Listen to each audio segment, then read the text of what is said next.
যেখানে একসময় দিনরাত ঘুরত উৎপাদনের চাকা, শ্রমিকের ব্যস্ততায় মুখর থাকত পুরো এলাকা, সেই জায়গায় এখন নেমেছে নীরবতা।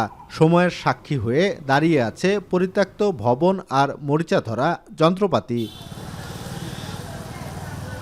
স্থানীয় তাঁতশিল্পের বিকাশ ও কর্মসংস্থানের লক্ষ্য নিয়ে ১৯৬৬ সালে প্রায় ২৩ একর জায়গার উপর প্রতিষ্ঠিত হয় Sirajganj spinning and cotton mills. পরবর্তীতে ১৯৭২ সালে জাতীয়করণের পর বাংলাদেশ টেক্সটাইল মিল কর্পোরেশন বিটিএমসির অধীনে দীর্ঘদিন উৎপাদনে ছিল প্রতিষ্ঠানটি। একসময় এই মিল ছিল সিরাজগঞ্জের অন্যতম বড় কর্মসংস্থানের কেন্দ্র।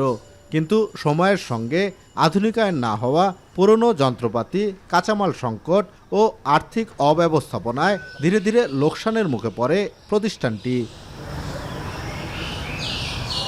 ব্যাংক ঋণ সহ নানা দেনার চাপে ২০০৭ সালের জুলাই মাসে বন্ধ হয়ে যায় মিলের উৎপাদন। মুহূর্তে কর্মহীন হয়ে পড়েন প্রায় ২০০০ কর্মকর্তা কর্মচারী।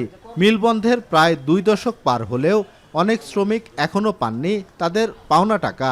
কেউ কেউ পাওনার অপেক্ষায় জীবন পার করেছেন, আবার অনেকেই চলে গেছেন না ফেরার দেশে। এই মিলটা খুব জাঁকজমক ছিল।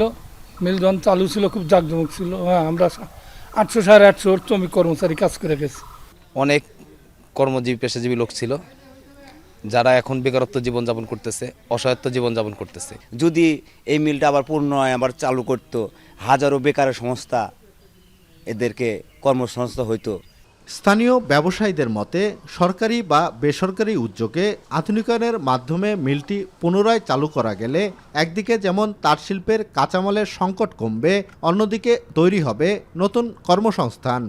তাঁত রিলেটেড কোনো কিছু করলে, নতুন আঙ্গিকে আধুনিক রূপে করলে সিরাজগঞ্জের বেকারত্ব দূর হবে এবং আমাদের পণ্য তৈরি হবে। এই পণ্য তৈরি করে সারা বাংলাদেশে এটা ছড়িয়ে দেওয়া যাবে।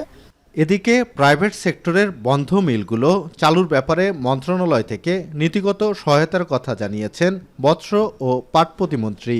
গত নির্বাচনের পরে মাননীয় প্রধানমন্ত্রী আমাদের নির্বাচনী ম্যানিফেস্টো বলেছিল বন্ধ পাটকল বা টেক্সটাইল মিল বা যে কোনো ইন্ডাস্ট্রি সেগুলোকে আমরা নতুন করে চালু করব। আমাদের মন্ত্রণালয় থেকে যদি নীতিগত কোনো সহায়তা, যে কোনো বিষয়ে সহায়তা প্রয়োজন হয়, আমরা প্রাইভেট সেক্টরকে আমরা উৎসাহ করি এবং সহযোগিতা প্রদান করি।